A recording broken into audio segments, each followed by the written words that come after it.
Assalamualaikum warahmatullahi wabarakatuh. Salam sejahtera untuk kita semua. Pada kesempatan kali ini, saya akan menjelaskan tugas materi agenda ketiga, yaitu kedudukan dan peran ASN menuju smart governance berupa pemaparan video monolog tentang instansi. Sebelumnya, perkenalkan, saya Dinesta Aisyah Insani Saguna, ahli pertama pengawas lingkungan hidup di Dinas Lingkungan Hidup Kabupaten Bogor. Saat ini sedang mengikuti pelatihan dasar calon pegawai negeri sipil pemerintahan Kabupaten Bogor golongan 3 tahun 2022. Video ini memaparkan tentang profil instansi, visi dan misi, struktur organisasi, tugas dan fungsi, jenis pelayanan, standar pelayanan, keterkaitan tugas dengan tujuan instansi, serta ulasan untuk pembentukan Smart ASN. Profil instansi. Dinas Lingkungan Hidup bertempat di Jalan Raya Tegar Beriman, Kecamatan Cibinong, Kabupaten Bogor. Berdasarkan Peraturan Bupati Bogor Nomor 17 Tahun 2022, tugas pokok Dinas Lingkungan Hidup adalah membantu Bupati dalam melaksanakan urusan pemerintahan di bidang lingkungan hidup dan kehutanan serta tugas pembantuan. Kemudian fungsi Dinas Lingkungan Hidup antara lain perumusan kebijakan di bidang lingkungan hidup, pelaksanaan kebijakan di bidang lingkungan hidup dan kehutanan, pelaksanaan monitoring, evaluasi, dan pelaporan di bidang lingkungan hidup dan kehutanan, pelaksanaan reformasi birokrasi, pelaksanaan administrasi dinas, pelaksanaan fungsi lain yang diberikan oleh Bupati sesuai tugas dan fungsinya. Visi dan misi.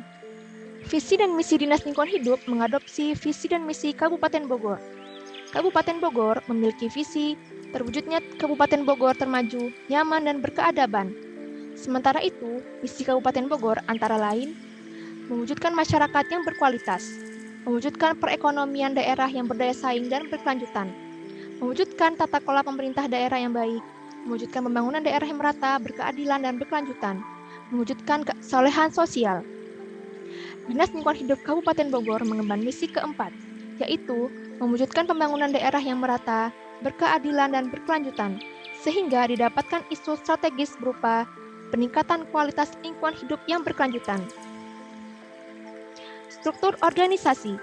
Berikut adalah struktur organisasi lingkungan hidup yang terdiri atas Kepala Dinas, Sekretariat, Bidang Tata Lingkungan, Bidang Pengelolaan Persampahan, Bidang Pengendalian Pencemaran dan Kemitraan, Bidang Penegakan Hukum Lingkungan dan Pengelolaan Limbah B3, UPT, dan kelompok jabatan fungsional. Saat ini saya ditempatkan pada bidang penegakan hukum lingkungan dan pengelolaan limbah B3, pada kelompok substansi pengelolaan limbah B3 dan pembinaan pengelolaan lingkungan hidup atau PLB3 dan PPLH. Tugas dan fungsi. Secara umum, tugas bidang PHL PLB3 adalah membantu kepala dinas dalam menyusun dan melaksanakan kebijakan, evaluasi dan pelaporan pengelolaan, pengaduan, penegakan hukum lingkungan dan pengelolaan limbah B3 dan pembinaan pengelolaan lingkungan hidup. Sementara itu, untuk fungsi PHL PLB3 antara lain, penyusunan pelaksanaan kebijakan, pelaksanaan pengelolaan, pengaduan, penegakan hukum lingkungan dan pengelolaan B3 dan pembinaan pengelolaan lingkungan hidup, pelaksanaan reformasi birokrasi pada bidang PHL PLB3, pelaksanaan monitoring, evaluasi dan penyusunan laporan kegiatan, dan pelaksanaan fungsi lain yang diberikan pimpinan sesuai bidang tugasnya. Selain itu, untuk tugas kelompok substansi PLB3 dan PPLH, yaitu menyiapkan bahan perumusan kebijakan pembinaan kepada masyarakat, usaha, dan atau kegiatan, menyiapkan bahan perumusan kebijakan pengelolaan limbah B3, melaksanakan dan atau fasilitasi rincian teknis penyimpanan sementara, persetujuan teknis pengumpulan B3 tingkat kabupaten, melaksanakan pembinaan kepada pencemar dan atau perusak lingkungan, melaksanakan pembinaan kepada usaha dan atau kegiatan yang tidak memiliki izin perlindungan dan pengelolaan lingkungan hidup, menyusun laporan dan evaluasi pelaksanaan kegiatan, dan yang terakhir melaksanakan tugas yang lain yang diberikan pimpinan sesuai bidang tugasnya. Di lain hal itu, saya juga secara pribadi menjabat sebagai ahli pertama pengawas lingkungan hidup di mana tugasnya adalah melaksanakan pengawasan dan atau penegakan hukum lingkungan hidup sesuai dengan Peraturan Menteri Pendayagunaan Aparatur Negara dan Reformasi Birokrasi Republik Indonesia Nomor 22 Tahun 2019 tentang Jabatan Fungsional Pengawas Lingkungan Hidup. Tugas ini dapat saya lakukan ketika ada tim gabungan pengawasan lingkungan hidup bersama. Jenis pelayanan. Jenis pelayanan kelompok substansi PLB3 dan PPLH diantaranya penyimpanan sementara limbah B3 dan pengumpulan limbah B3 dalam satu daerah kabupaten atau kota. Standar pelayanan. Standar pelayanan kelompok substansi PLB3 dan PPLH diantaranya fasilitasi pemenuhan komitmen izin penyimpanan sementara limbah B3 dilaksanakan melalui sistem pelayanan perizinan berusaha terintegrasi secara elektronik.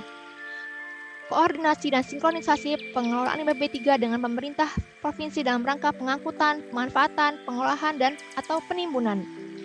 Fasilitasi pemenuhan komitmen izin pengumpulan limbah B3 dilaksanakan melalui sistem pelayanan perizinan berusaha terintegrasi secara elektronik. Dan yang terakhir, verifikasi lapangan untuk memastikan pemenuhan persyaratan administrasi dan teknis penyimpanan sementara limbah B3. Keterkaitan tugas dengan tujuan instansi. Keterkaitan antara tugas kelompok substansi pengelolaan limbah B3 dan pembinaan pengelolaan lingkungan hidup dengan tujuan Dinas Lingkungan Hidup dapat dilihat pada isu strategis, yaitu peningkatan kualitas lingkungan hidup yang berkelanjutan. Adapun turunannya yaitu tujuan, indikator tujuan, dan sasaran. Tugas kelompok substansi pengelolaan lingkungan B3 dan pembinaan pengelolaan lingkungan hidup dapat dikaitkan pada poin sasaran, yaitu menurunnya tingkat pencemaran. Hal tersebut selaras dengan tugas kelompok substansi pengelolaan limbah B3 dan pembinaan pengelolaan lingkungan hidup. Ulasan. Penerapan Smart ASN di instansi saya yaitu bahasa asing dan IT.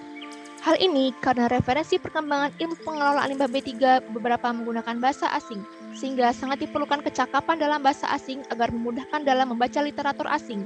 Selain itu, penggunaan teknologi pendukungnya up-to-date juga diperlukan seiring dengan berkembangnya zaman.